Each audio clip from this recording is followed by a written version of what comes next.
ಧನ್ಯವಾದಗಳು ಹೇಳ್ತೀನಿ. ಮೊದಲಿಗೆ ಮಾಧವ ಮಿತ್ರರಿಗೆ, ಎಲ್ಲ ಬಂದಿರುವಂಥ ಎಲ್ಲ ಪ್ರೇಕ್ಷಕರಿಗೆ, ಬ್ಲಾಗರ್ಸ್ಗೆ ಧನ್ಯವಾದ ಹೇಳ್ತೀನಿ.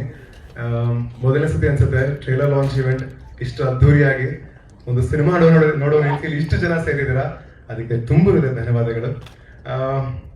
ಮ್ಯಾಮ್ ಹೇಳಿದ್ರು ಪ್ರತಿ ಸಿನಿಮಾನು ಚೆನ್ನಾಗಿ ಮಾಡ್ತೀರಾ, ನಿಮ್ಮ ಒಂದು ಭರವಸೆ ಮೂಡಿಸೋದು ನಟ ನೀವು ಅಂತ ಹೇಳಿದ್ರಿ. ಅದಕ್ಕೆ ಐ ಥಿಂಕ್ ನಾನು ಥ್ಯಾಂಕ್ಸ್ ಹೇಳಬೇಕಾಗಿರೋದು ನಮ್ಮ ನಿರ್ದೇಶಕರನ್ನ, ಹಾಗೆ ನಮ್ಮ ನಿರ್ಮಾಪಕರುಗಳನ್ನ.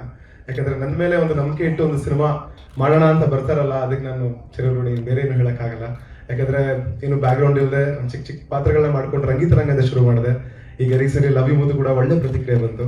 ಈಗ ಸ್ಟ್ರೀಟ್ ಎಡ್ಜ್ ಬರ್ತಾ ಇದೆ, ನೀವೆಲ್ಲ ಸ್ಟ್ರೀಟ್ ಎಡ್ಜ್ ಕೂತ್ಕೊಂಡು ನೋಡ್ತಿರೋ ನಂಬಿಕೆ ನನಗಿದೆ. ಏನಂತ ಹೇಳ್ಬೋದು ಅಂತ ಹೇಳಿದ್ರೆ, ಪಾತ್ರ ಸಿಗೋದಕ್ಕೆ ಪುಣ್ಯ ಮಾಡಿರ್ತೀನಿ ಪ್ರತಿ ಸತಿನೂ. ಯಾಕಂದ್ರೆ ಅದೇ ತರ ಪಾತ್ರಗಳು ಹುಡ್ಕೊಂಡ್ ಬರ್ತಿರುತ್ತೆ. ಅದ್ರ ಜೊತೆಗೆ ಒಂದು ಒಳ್ಳೆ ತಂಡ ಕಟ್ತಾರೆ ನಿರ್ದೇಶಕರು. ಅದರಲ್ಲಿ ದೊಡ್ಡ ನಟರಾದಂತಹ ಗಿರೀಶ್ ಶಿವಣ್ಣ ಅಣ್ಣ, ಆಮೇಲೆ ರಾಘುರಾಮನ್ ಅವರು ಆಕ್ಟ್ ಮಾಡಿರ್ತಾರೆ. ಅಣ್ಣ ಬೈತಾರಲ್ಲಿ ನನ್ನ ಮಗನೇ ಅಂತ.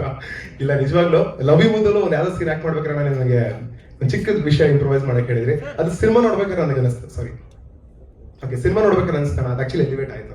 ಸೊ ಐ ಥಿಂಕ್ ಒಂದು ತಂಡ ಕಟ್ಟೋದು ಬಹಳ ಮುಖ್ಯ ಆಗುತ್ತೆ ಒಂದು ಸಿನಿಮಾ ಚೆನ್ನಾಗೋದಕ್ಕೆ. ಯಾಕಂದ್ರೆ ಪ್ರತಿಯೊಬ್ಬರ ಇನ್ಪುಟ್ ಕೂಡ ತುಂಬಾನೇ ಮ್ಯಾಟರ್ ಆಗುತ್ತೆ. ಅದೇ ರೀತಿಯಲ್ಲಿ ಸೀಟ್ ಎಡ್ಜ್ ಅಲ್ಲಿ ತುಂಬಾನೇ ಒಳ್ಳೆ ತಂಡ ಕಟ್ಟಿದ್ದಾರೆ. ಎಲ್ಲರೂ ಅಷ್ಟೇ ಎಂಥ್ಯೂಸಿಯಾಸ್ಟಿಕ್ ಆಗಿ ಕೆಲಸ ಮಾಡಿದ್ದಾರೆ. ಪ್ರತಿ ದಿನಾನು ಒಂಥರ ಓಡ್ತಾನೆ ಇದ್ವಿ. ಯಾವತ್ತೂ ಬೋರ್ ಆಗೋದು ಆತರ ಅನಿಸ್ತಾನೆ ಇಲ್ಲ. ಸೆಟ್ಟಿಗೆ ಯಾವಾಗ ಹೋಗ್ತೀವಿ ಅನ್ನೋ ತರ ಅನಿಸ್ತಾ ಇತ್ತು. ಇದಾಗ್ಲೇ ಫಸ್ಟ್ ಟೀಸರ್ ಅಂದ್ರೆ ಬ್ಲಾಗ್ 1 ಅಂತ ಕರಿತಿದ್ವಿ, ಅದನ್ನ ಲೂಪ್ ಅಂತ ಕರಿದ್ವಿ ನಾವು. ಈಗ ಎಡ್ಜ್ ಆಫ್ ಎವ್ರಿಥಿಂಗ್ ಅಂತ ಟ್ರೈಲರ್ ಲಾಂಚ್ ಆಗಿದೆ.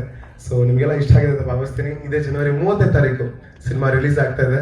ನಿಮ್ಮೆಲ್ಲರ ಪ್ರೀತಿ ವಿಶ್ವಾಸ ನಮ್ಮ ಮೇಲೆ ಇರಲಿ ಅಂತ ಕೇಳ್ಕೊಳ್ತೀನಿ.